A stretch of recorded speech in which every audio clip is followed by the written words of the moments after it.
প্রথমে শরীয়ত, তারপরে তরিকত, তারপরে মারেফত, তারপরে হাকিকত। এই ইবলিসেরা তারা শেষ স্তরে পৌঁছে গেছে।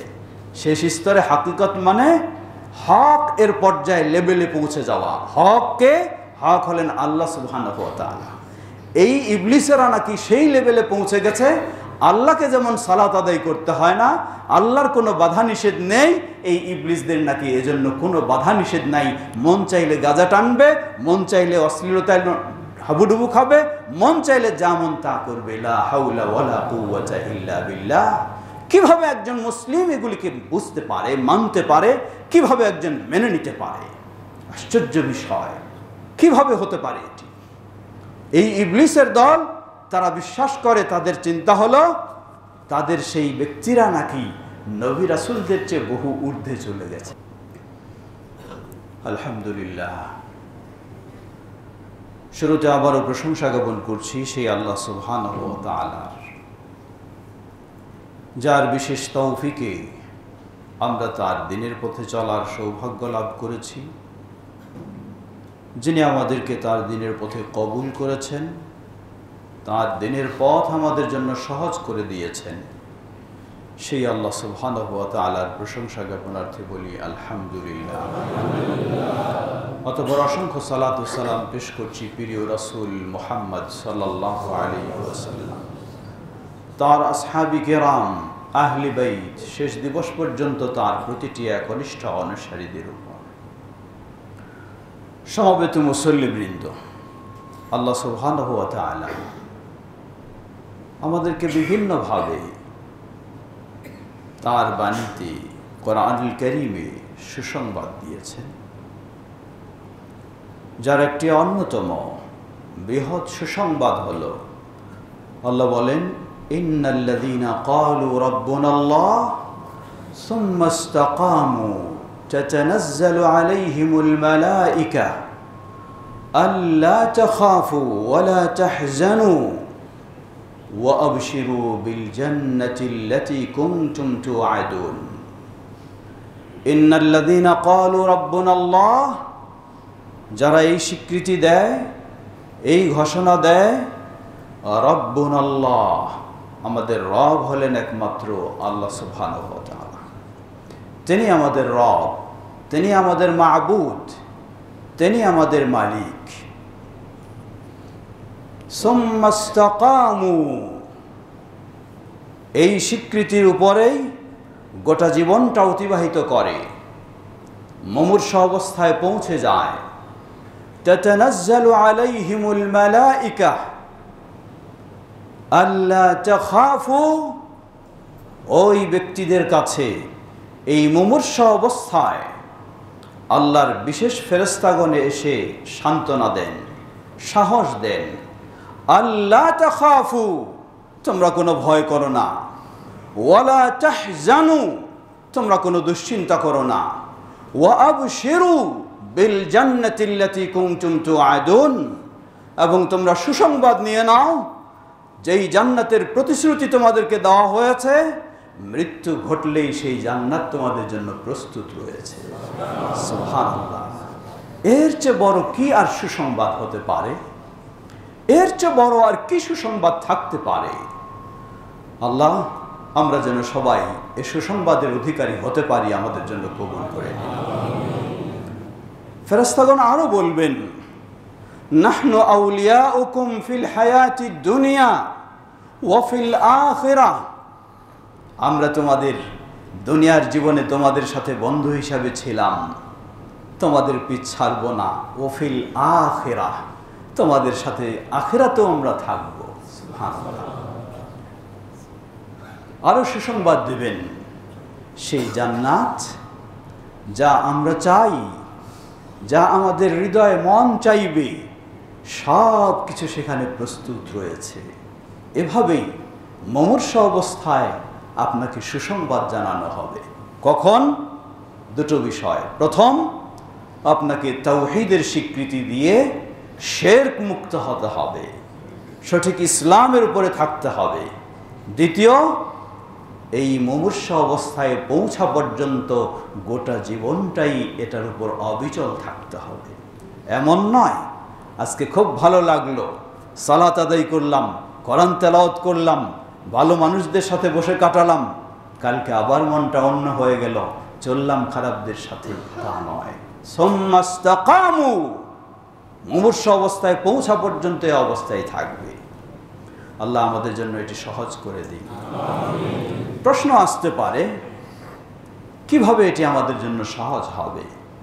সবাই তো চায়, কে চায় না? সবাই চায়। জবাব, গোটা জীবনটাই ঈমানের উপরে অবিচল থাকার, অটল থাকার কতগুলি উপায় রয়েছে।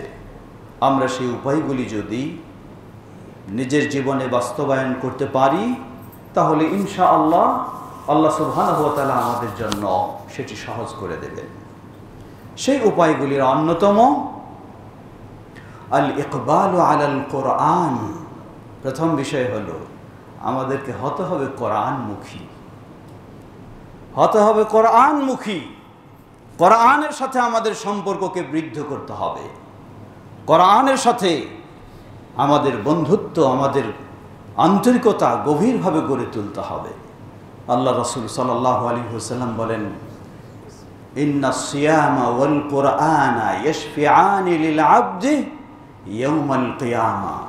কিয়ামতের কঠিন বিভীষিকাময় দিনে, যেদিন আপনার সম্পদ থাকবে না, যেদিন আপনার জনবল থাকবে না, যেদিন আপনার ক্ষমতা থাকবে না, সেদিন সিয়াম এবং এই কোরআন আপনার জন্য সুপারিশ করতে আল্লাহর কাছে দাঁড়িয়ে যাবে। সুবহানাল্লাহ।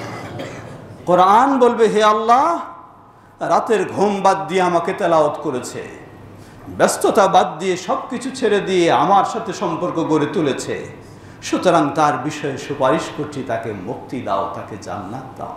সুবহানাল্লাহ।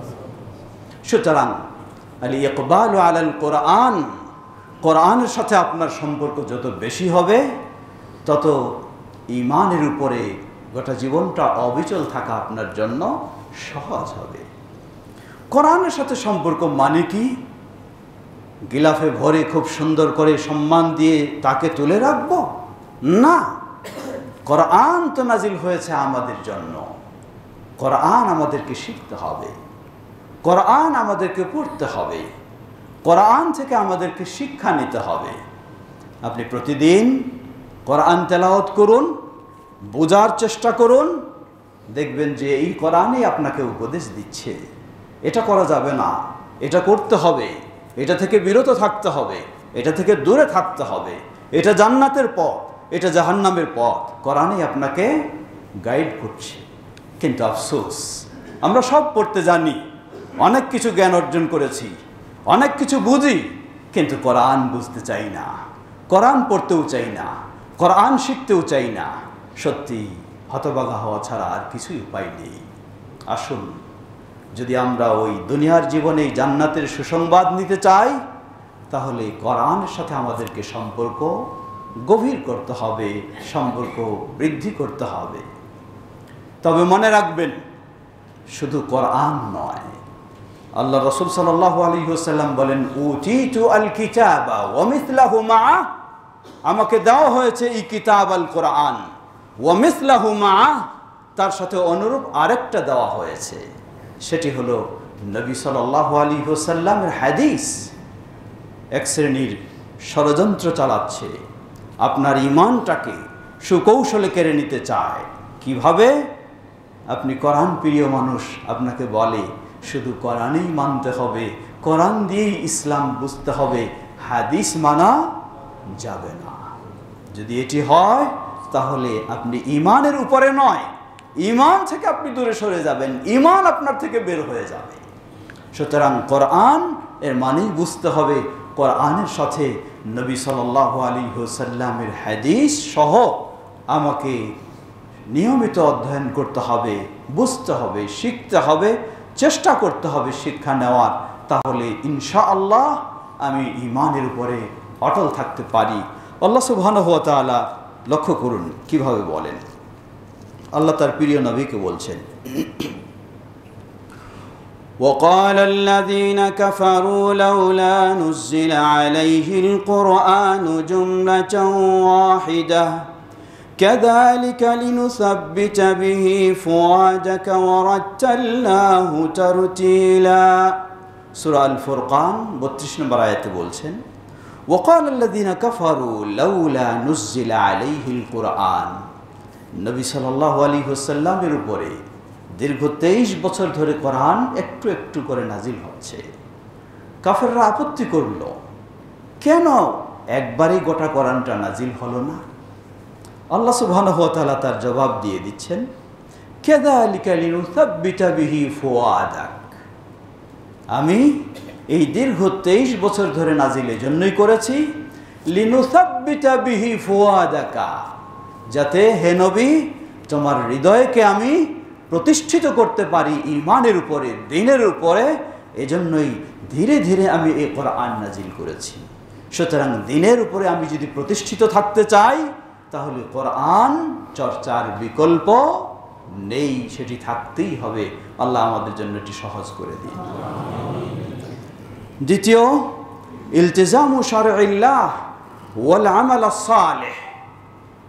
ইলতিজামু শারঈল্লাহ, সকাল সন্ধ্যা কোরআন তেলাওয়াত করছি, খুবই কোরআনকে ভালোবাসি, খুবই কোরআন পছন্দ করি, কিন্তু কোরআনের মাধ্যমে যেই শরীয়ত এসেছে সেই শরীয়তের গুরুত্ব দিতে চাই না। নিজের মন গড়া মন মতো নিজের জীবনকে চালাতে চাই, পরিবারকে চালাতে চাই, সমাজকে চালাতে চাই। কোরআনের দেওয়া, সুন্নাহর দেওয়া, আল্লাহর দেওয়া শরীয়তকে গ্রহণ করতে চাই না, তাহলে কখনোই ঈমানের উপরে অবিচল থাকা সম্ভব হবে না। এজন্য আল্লাহর দেওয়া শরীয়ত, কত ভ্রষ্টতার মাঝে আজকে আছি আমরা, লক্ষ্য করুন। চলছে দেশের একটি কোনায় বা এক জায়গায় একটি বড় ধরনের সম্মেলন, প্রশাসন সকলেই অত্যন্ত শান্তিপ্রিয়ভাবে, শান্তিপূর্ণভাবে যেন সেই সম্মেলন পালন করতে পারে, যেন বসে বসে সবাই গাজা টানতে পারে। সেই লালনের ইবলিসি কত রকম কর্মকাণ্ড সব চলছে, মনে হয় যেন এটাই একটা আরেকটা ইসলামের সাইড। লা হাওলা ওয়ালা কুওয়াতা ইল্লা বিল্লাহ। বললাম কেন কথাটা প্রসঙ্গক্রমে, শরিয়া এটা হলো মূল বিষয়, কিন্তু এই সব ভণ্ড ইবলিসেরা তারা বিষয়টিকে ভাগ করেছে। ফার্স্ট স্টেপ হলো শরিয়া, তারপরে হলো তরিকত। প্রথমে শরীয়ত, তারপরে তরিকত, তারপরে মারিফত, তারপরে হাকিকত। এই ইবলিসেরা তারা শেষ স্তরে পৌঁছে গেছে। শেষ স্তরে হাকিকত মানে হক এর পর্যায়ে, লেভেলে পৌঁছে যাওয়া। হক হলেন আল্লাহ সুবহানাহু ওয়া তাআলা। এই ইবলিসেরা নাকি সেই লেভেলে পৌঁছে গেছে, আল্লাহকে যেমন সালাত আদায় করতে হয় না, আল্লাহর কোনো বাধা নিষেধ নেই, এই ইবলিসদের নাকি এজন্য কোনো বাধা নিষেধ নাই। মন চাইলে গাজা টানবে, মন চাইলে অশ্লীলতায় হাবুডুবু খাবে, মন চাইলে যা মন তা করবে। লা হাওলা ওয়ালা কুওয়াতা ইল্লা বিল্লাহ। কিভাবে একজন মুসলিম এগুলিকে বুঝতে পারে, মানতে পারে? কিভাবে একজন মেনে নিতে পারে? আশ্চর্য বিষয়, কিভাবে হতে পারে এটি? এই ইবলিসের দল, তারা বিশ্বাস করে, তাদের চিন্তা হলো তাদের সেই ব্যক্তিরা নাকি নবী রাসূলদের চেয়ে বহু ঊর্ধ্বে চলে গেছে। তাহলে কেন? নবী মুহাম্মদ সাল্লাল্লাহু আলাইহি ওয়াসাল্লাম তিনি গোটা জীবনটাই শরীয়ত মেনে চললেন। জীবনের শেষ মুহূর্তে তিনি বললেন, আসসালাহ আসসালাহ ওয়া মা মালাকাত আইমানুকুম। এই জীবনের শেষ মুহূর্তেও তোমাদেরকে আমি সতর্ক করছি, তোমরা সালাতের ক্ষেত্রে গুরুত্ব দাও, সালাতের ক্ষেত্রে যত্নবান হও, সালাতের ক্ষেত্রে মনোযোগী হও এবং তোমাদের অধীনস্থ সম্পদের সেই যাকাত প্রদান করো। জীবনের শেষ মুহূর্তেও নিজে করলেন এবং তিনি তার উম্মাকে গাইড দিলেন। এর মানে কি? এর অর্থ কি? এর অর্থ হলো গোটা জীবনটাই শরিয়া মেনে চলতে হবে, এটি হলো ইসলামের বিষয়। কিন্তু এই ইবলিসেরা বলে যে নবী রাসূলদের চেয়ে তাদের অবস্থানটা ঊর্ধ্বে। কেন? নবী রাসূলগণ এখনো ফার্স্ট স্টেপে শরিয়ার মধ্যেই আছেন, তরিকতেও যেতে পারেননি, মারিফতেও যেতে পারেননি, হাকিকতেও যেতে পারেননি। নাউযুবিল্লাহ! কি বিভ্রান্তি, কত রকমের নোংরামি, কত রকমের ভ্রষ্টামি। সবগুলির মূল বিষয় কি? সবগুলির মূল বিষয় হলো ইসলামকে যখন কোরআন এবং সহিহ হাদিস থেকে নেব না, তখন এই বিভ্রান্তির শিকার আপনাকে হতে হবে। আর যখন বলবেন ইসলাম নেব কোরআন এবং সহিহ হাদিস থেকে, সব বিভ্রান্তি থেকে আপনি মুক্ত হতে পারবেন ইনশাআল্লাহ। অতএব দ্বিতীয় বিষয় হলো আমাদেরকে ইসলামী শরিয়া সেটিকে অনুশীলন করতে হবে, সর্বক্ষেত্রে মেনে চলতে হবে। আল্লাহ সুবহানাহু ওয়া তাআলা বলেন, ইউসাব্বিতুল্লাহু আল্লাযীনা আমানু বিল কওলিস সাবিতি ফিল হায়াতিদ দুনিয়া ওয়া ফিল আখিরাহ ওয়া ইউযিল্লুল্লাহু আয-যালিমিন ওয়া ইয়াফআলুল্লাহু মা ইয়াশা। ইসাব্বিতুল্লাহুল্লাযীনা আমানু, যারা ঈমান এনেছে, ঈমানের বিষয়গুলিকে মেনে নিয়েছে, আল্লাহ সুবহানাহু ওয়া তাআলা দুনিয়ার জীবনেও তাদেরকে ঈমানের উপর প্রতিষ্ঠিত রাখবেন এবং আখিরাতেও তাদেরকে ঈমানের উপরে প্রতিষ্ঠিত রাখবেন। এই আয়াত দিয়ে আরেকটি বিষয় প্রমাণিত হয়। ওই বিভ্রান্ত হাদিস অস্বীকারী শ্রেণী, তারা কবরের আযাবকে অস্বীকার করে, কবরের শান্তি শাস্তি সবগুলিকে তারা অস্বীকার করে। এই আয়াতও মূলত প্রমাণ করে যে দুনিয়ার জীবনে আপনি ঈমানের উপর প্রতিষ্ঠিত থাকবেন এবং আখিরাতের প্রথম স্টেপ সেই কবরে, সেখানে আপনার পক্ষে আপনি যখন জিজ্ঞাসিত হবেন মান রাব্বুকা ওয়া মা দীনুকা ওয়া মান নাবিয়ুকা, সব কিছুর জবাব দেওয়া আপনার জন্য সহজ হবে যখন আপনি প্রকৃত ঈমান এনে ঈমানের বিষয়গুলিকে মেনে চলবেন। আল্লাহ আমাদের তৌফিক দান করুন। তৃতীয় বিষয়, তাদাব্বুরু কাসাসিল আম্বিয়া ওয়া দিরাসাতুহা লিত-তাআসসি ওয়াল আমালি। আল্লাহ সুবহানাহু ওয়া তাআলা এই কোরআন মাজিদ খুলে দেখলে দেখা যায় সেই আদম আলাইহিস সালাম থেকে শুরু করে মুহাম্মদ সাল্লাল্লাহু আলাইহি ওয়াসাল্লাম পর্যন্ত প্রায় 25 জন নবীর নাম সহ আলোচনা এসেছে এবং বহু নবীর নাম ছাড়াও তাদের জীবনের ঘটনাগুলি আল্লাহ রাব্বুল আলামিন তুলে ধরেছেন। কত কঠিন পরিবেশ পরিস্থিতিতে, সেই স্মরণ করুন ইব্রাহিম আলাইহিস সালাম। ইব্রাহিম আলাইহিস সালাম একমাত্র তিনি তাওহীদের পথে রয়েছেন। সবাই প্রতিমা পূজারী, সবাই শিরকে হাবুডুবু খাচ্ছে। ইব্রাহিম আলাইহিস সালাম নিজে তাওহীদের উপরে তিনি অটলভাবে থাকলেন। সকল মুশরিকদেরকে, এমনকি বাবাকে পর্যন্ত বর্জন করলেন তারা তাওহীদের পথে না থাকার কারণে। সেই মুশরিক সমাজ তারা সকলে ঐক্যবদ্ধ হলো, ইব্রাহিমকে তাওহীদের পথে সে চলবে, তাওহীদের পথে সে দাওয়াত দেবে, কখনো তাকে ছেড়ে দেওয়া যাবে না, তাকে দুনিয়া থেকে শেষ করতে হবে। ব্যবস্থা নিল কি? সকলেই প্রস্তুতি নিল, পরামর্শ করল। ইবলিস সেই সুযোগে এসে পরামর্শ দিল, বিশাল অগ্নিকাণ্ড প্রস্তুত করো, সেখানে ইব্রাহিমকে ফেলে দিয়ে একেবারে নিশ্চিহ্ন করে দেওয়া হবে। ইব্রাহিম শেষ, তাওহীদের দাওয়াত শেষ, শিরকের প্রতিবাদ শেষ, আমরা আমাদের মতো স্বাধীনভাবে চলতে পারবো। সুবহানাল্লাহ, রাখার মালিক হলেন আল্লাহ সুবহানাহু ওয়া তাআলা। গোটা দুনিয়ার মানুষও যদি প্রস্তুত হয়, একত্রিত হয়, গোটা দুনিয়ার সবচেয়ে বড় শাস্তিও যদি ব্যবস্থা নেওয়া হয়, রক্ষা যদি করেন আল্লাহ সুবহানাহু ওয়া তাআলা, সেই আগুনে নিক্ষেপ করা হলো। একদিকে আগুন, তার ক্রিয়া চলছেই জ্বলছেই, সেখানে নিক্ষেপ করা হলে আগুনের মালিকও তো হলেন আল্লাহ সুবহানাহু ওয়া তাআলা। আল্লাহ নির্দেশ দিয়ে দিলেন, ইয়া নার কুনি বারদাও ওয়া সালামা আলা ইব্রাহিম, তুমি আগুন ঠিকই, তুমি জ্বলতে পারো ঠিকই, কিন্তু আমার নির্দেশ তুমি জ্বালা তুমি বন্ধ করে দাও। তুমি আমার ইব্রাহিম, ওই তাওহীদবাদীর জন্য তুমি হয়ে যাও শান্তিপূর্ণ, ঠান্ডা। সুবহানাল্লাহ, সুবহানাল্লাহ। আল্লাহ রাব্বুল আলামিন সবগুলি তুলে ধরেছেন কোরআন কারীমে। কেন? যাতে আপনি আমি সেগুলি পড়ব, শিখব এবং তাদের থেকে শিক্ষা নিয়ে ঈমানের উপরে সকল পরিস্থিতিতে অটল থাকতে পারি। সেই জন্যই আল্লাহ রাব্বুল আলামিন দিয়েছেন। তাই তৃতীয় বিষয়টি হলো তাদাব্বুরু কাসাসিল আম্বিয়া। আল্লাহ রাব্বুল আলামিন সেই যুগে যুগে নবী রাসূল যাদেরকে প্রেরণ করেছিলেন, তাদের জীবনীগুলি আমাদেরকে একটু জানা দরকার, একটু শেখা দরকার, একটু পড়া দরকার। সেগুলি আপনাকে প্রেরণা যোগাবে, আপনাকে উৎসাহ দেবে, আপনাকে উদ্বুদ্ধ করবে, আপনাকে সাহস যোগাবে যে তারা আল্লাহর কাছে চাইলেই সব পেয়ে যেতেন, দুনিয়া চাইলে দুনিয়া পেয়ে যেতেন, সব কিছু পেয়ে যেতেন। এরপরও কত প্রতিকূলতায়, কত কষ্টের মাঝে তারা দ্বীনের উপরে, ঈমানের উপরে অবিচল থাকলেন। এটি যখন আপনি পড়বেন, জানবেন, শিখবেন, আপনার জন্য সহায়ক হবে, আপনিও ঈমানের উপরে অবিচল থাকতে পারবেন। এটি হলো তৃতীয় মাধ্যম। আল্লাহ আমাদেরকে সেগুলি বোঝার এবং সেগুলি থেকে শিক্ষা নেওয়ার তৌফিক দান করুন। আল্লাহ সুবহানাহু ওয়া তাআলা সূরা হুদ 120 নম্বর আয়াতে বলেন, وَكُلًّا نَّقُصُّ عَلَيْكَ مِنْ أَنبَاءِ الرُّسُلِ مَا نُثَبِّتُ بِهِ فُؤَادَكَ وَجَاءَكَ في هذه الحق وموعظة وذكرى للمؤمنين وكلًا نقص عليك من أنباء الرسل। হে নবী, তোমার কাছে আমি পূর্ববর্তী রাসূলদের কাহিনী, গল্প, সবকিছু ঘটনা আমি তোমার কাছে বর্ণনা করেছি। কেন? মা নুসাব্বিতু বিহি ফুআদা, যেগুলির মাধ্যমে তোমার হৃদয়কে আমি স্থির করতে পারি দ্বীনের উপরে।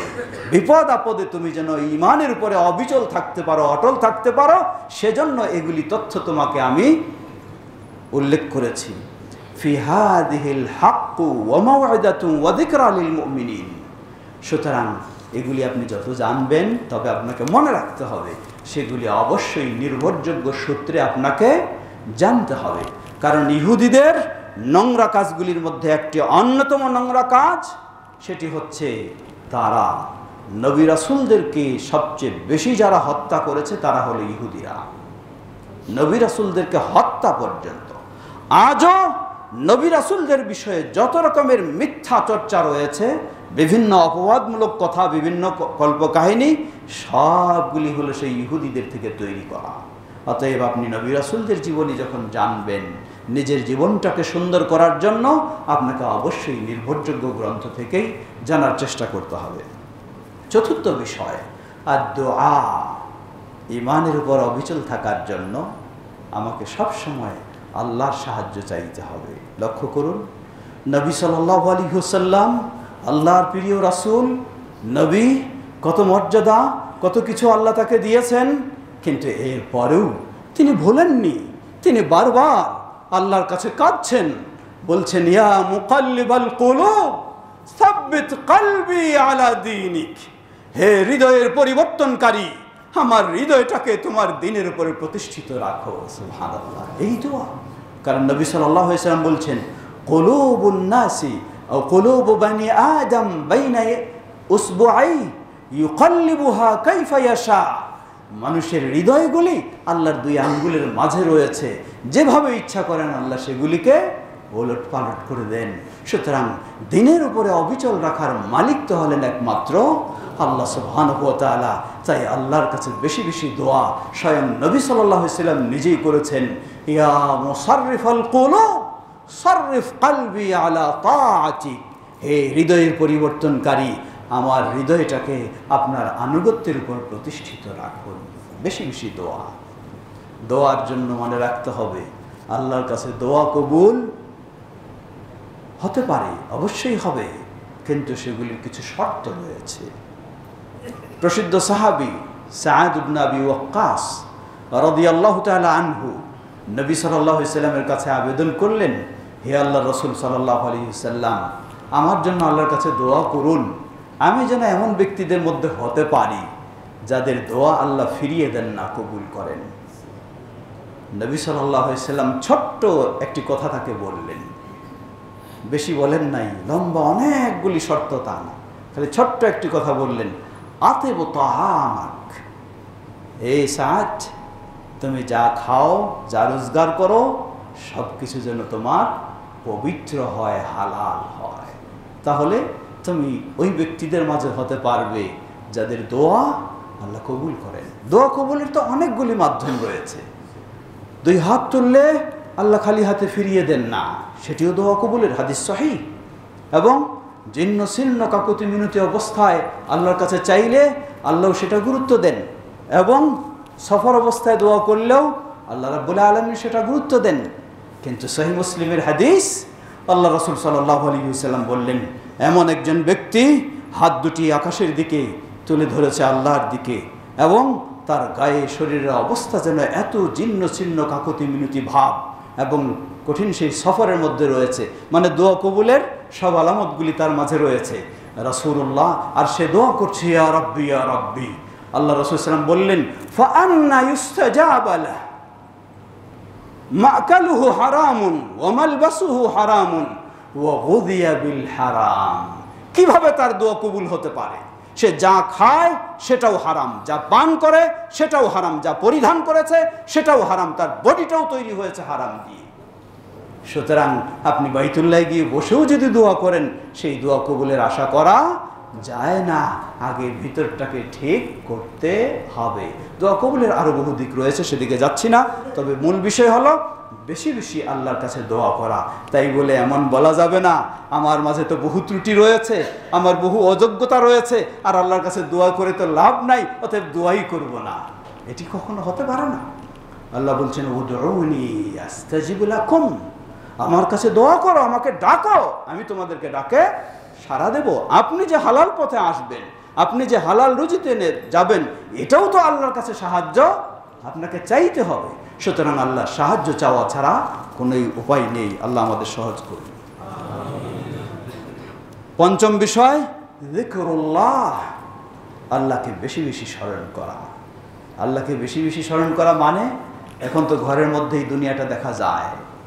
মোবাইল, ফেসবুক বা ইউটিউব চালু করলেই দেখা যায় কোন গোষ্ঠী কত রকমের ভঙ্গিতে জিকির করে, কত রকমের জিকির। আশ্চর্য লাগে যে কি ধরনের এগুলি তৈরি করেছে জিকিরের। মনে রাখবেন, সব বর্জনীয়, একমাত্র গ্রহণীয় হলো নবী মুহাম্মদ সাল্লাল্লাহু আলাইহি ওয়াসাল্লাম যেই পদ্ধতিতে আমাদেরকে জিকির শিক্ষা দিয়েছেন সেটি। জিকির মানে এটি স্পেশাল আলাদা কিছু বিষয় নয়। আল্লাহ বলছেন, আকিমিস সালাহ লিযিকরি, সালাত কায়েম করো আমার জিকিরের জন্য। এটাও আল্লাহর জিকির। মসজিদে প্রবেশ করলেন, রাসূল সাল্লাল্লাহু আলাইহি ওয়াসাল্লামের সুন্নাহ অনুযায়ী দোয়া পাঠ করে প্রবেশ করলেন, এটাও আল্লাহর জিকির। খাওয়া শুরু করলেন, সুন্নাহ অনুযায়ী বিসমিল্লাহ বলে শুরু করলেন, এটা আল্লাহর জিকির। খাওয়া শেষ করলেন, আলহামদুলিল্লাহ বললেন, এটা আল্লাহর জিকির। বিছানায় যাচ্ছেন, রাসূল সাল্লাল্লাহু আলাইহি ওয়াসাল্লাম যেই দোয়া পড়ে গেলেন, আপনি পড়ে যাচ্ছেন, এটাও আল্লাহর জিকির। সুতরাং সবগুলি হতে হবে শরীয়ত সম্মত পন্থায়, তাহলে এটাও আপনাকে ঈমানের উপরে অবিচল থাকতে সহযোগিতা করবে।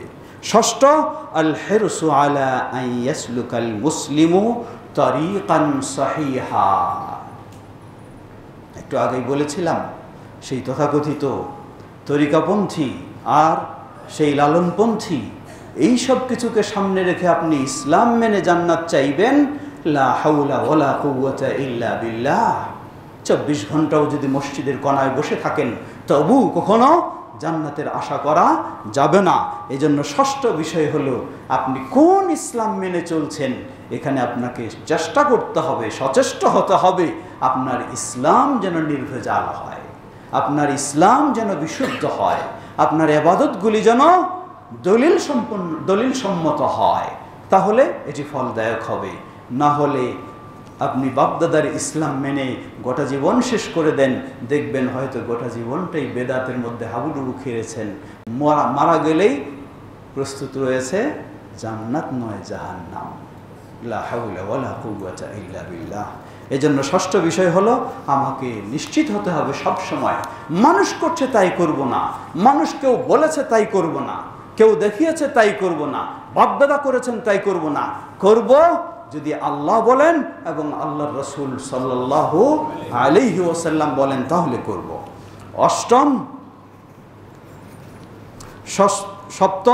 সপ্তম হলো আত-তারবিয়া। আত-তারবিয়া বলতে, ঈমানের উপরে ভালো থাকতে হলে কিছু প্রশিক্ষণও নেওয়া দরকার। সময় আমাদের হাতে নেই, কথা বলার সুযোগ নেই। সেই প্রশিক্ষণ, যেমন উদাহরণস্বরূপ আপনি প্রতিদিন 5 ওয়াক্ত সালাতে পালন করছেন, এটাও আপনার একটা প্রশিক্ষণ। বিভিন্নভাবে এই বিষয়গুলিকে আরো বেশি বেশি আমাদেরকে চেষ্টা করতে হবে, তাহলে সম্ভব হবে ঈমানের উপর অবিচল থাকা। অষ্টম, মুমারাসাতুদ দাওয়া ইলাল্লাহি আযজা ওয়া জাল্লা। আমি ভালো কাজ করব, তাওহীদের পথে থাকবো, সুন্নাহর পথে থাকবো, আরেকজন মানুষকে পেলাম, সাধ্য অনুযায়ী তাকেও তাওহীদের পথে দাওয়াত দেব, সুন্নাহর পথে দাওয়াত দেব, বেনামাজিকে নামাজি বানানোর চেষ্টা করব। এই কাজগুলি আমাকে সহযোগিতা দেবে ঈমান ইসলাম ভালো পথে অবিচল থাকা। কারণ একজন মানুষকে আমি বলতে পারি না যদি আমার মাঝে সেটা গাফলাতি থাকে, ত্রুটি থাকে। আমি সালাত আদায় করি না, আর একজন মানুষকে বলতেও আমার বিবেকে বাধে যে ভাই সালাত আদায় করো। তাহলে এই দাওয়াতি কাজ আপনি যত করবেন তত ঈমান ইসলামের উপরে অবিচল থাকাটা আপনার জন্য সহায়ক হবে। নবম, মারিফাতু হাকিকাতিল বাতিলি ওয়া আদামিল ইগতিরারি বিহ।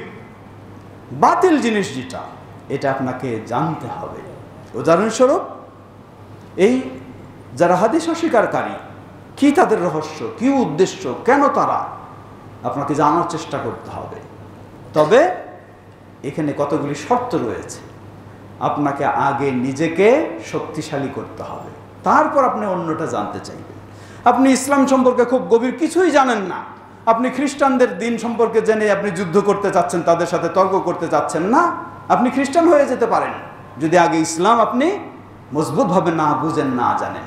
আপনি হিন্দুদের সাথেই করতে চাচ্ছেন, আপনিও এরকম হয়ে যেতে পারেন যদি আপনি নিজে ইসলামের বিষয়গুলি সঠিকভাবে না জানেন। আপনি একজন বেদাতির কাছে আপনি তার সাথে তর্ক, তার সাথে আপনি মোনাজারা, তার সাথে বাস করতে চাচ্ছেন, কিন্তু নিজেই সুন্নাহর বিষয়গুলি ভালো করে বুঝেন না, তাহলে কখনোই হবে না। এজন্য খারাপটাকেও আমাকে জানতে হবে। কেন? যাতে খারাপটার ধোকায় আমি কখনো পড়ে না যাই। এটাও আপনাকে ঈমানের উপরে অবিচল থাকতে সহায়তা করবে। দশম, শেষ, আত-তাআম্মুলু ফি নাঈমিল জান্নাতি ওয়া আযাবিন নারি ওয়া তাযাক্কারুল মাউত। চিন্তা করতে হবে আল্লাহ রাব্বুল আলামিন জান্নাতে যে নিয়ামতগুলি দেবেন সেগুলি একটু মাঝে মাঝে স্মরণ করুন। জান্নাতে কী নিয়ামত আছে, মাঝে মাঝে একটু স্মরণ করুন জাহান্নামে কী শাস্তি আছে। এগুলি চিন্তা করলেই আপনি জান্নাতের নিয়ামতের প্রতি আরও আগ্রহী হবেন, উৎসাহী হবেন, এবং জাহান্নামের ভয়াবহ শাস্তির কথা একটু স্মরণ করুন। তাহলে আপনি নিজেকে জাহান্নামের শাস্তি থেকে বাঁচানোর জন্য আপনি চেষ্টা করবেন, পথ খুঁজবেন। এটি আপনাকে সহায়ক। শেষে হলো ওয়া তাযাক্কুরুল মাউত, এবং বেশি বেশি মৃত্যুর কথা স্মরণ করা। মানুষ যখন মৃত্যুর কথা ভুলে যায়, যা ইচ্ছা তাই করতে পারে। মৃত্যুর কথা যখন ভুলে যায়, যা ইচ্ছা তাই করতে পারে। কিন্তু মৃত্যুর কথা যখন ভালোভাবে মনে রাখে, তখন ভিতরে একটু হলেও বাধা তৈরি হয়। আমি যদি চলেই যাব, তাহলে এতগুলি বাড়ি আমার দরকার কি মানুষের বেদখল করার? চলেই তো যেতে হবে আমাকে। আমি যদি চলেই যাব, তাহলে এত মিথ্যা আমার বলার দরকার কি? আমি যদি চলেই যাব, তাহলে আমার এই অন্যায় কাজের জড়িত হওয়ার দরকারটা কি? স্মরণ করুন একটু বেশি বেশি মৃত্যুকে, সেটিও আপনাকে সহায়তা করবে ঈমানের উপরে অবিচল থাকতে। আল্লাহ সুবহানাহু ওয়া তাআলা আমাদেরকে সহজ করুন, আমরা যেন এই বিষয়গুলি ভালোভাবে উপলব্ধি করে ঈমানের উপরে জীবনের শেষ মুহূর্ত পর্যন্ত অবিচল থেকে জান্নাতের সুসংবাদ নিয়ে আল্লাহর কাছে যেতে পারি। আল্লাহ আমাদের জন্য সেটি তৌফিক দান করুন। ওয়া আখিরু দাওয়ানা আলহামদুলিল্লাহি রাব্বিল আলামিন। সাল্লাল্লাহু তাআলা আলা নবিয়িনা মুহাম্মদ ওয়া আলা আলিহি ওয়া সাহবিহি।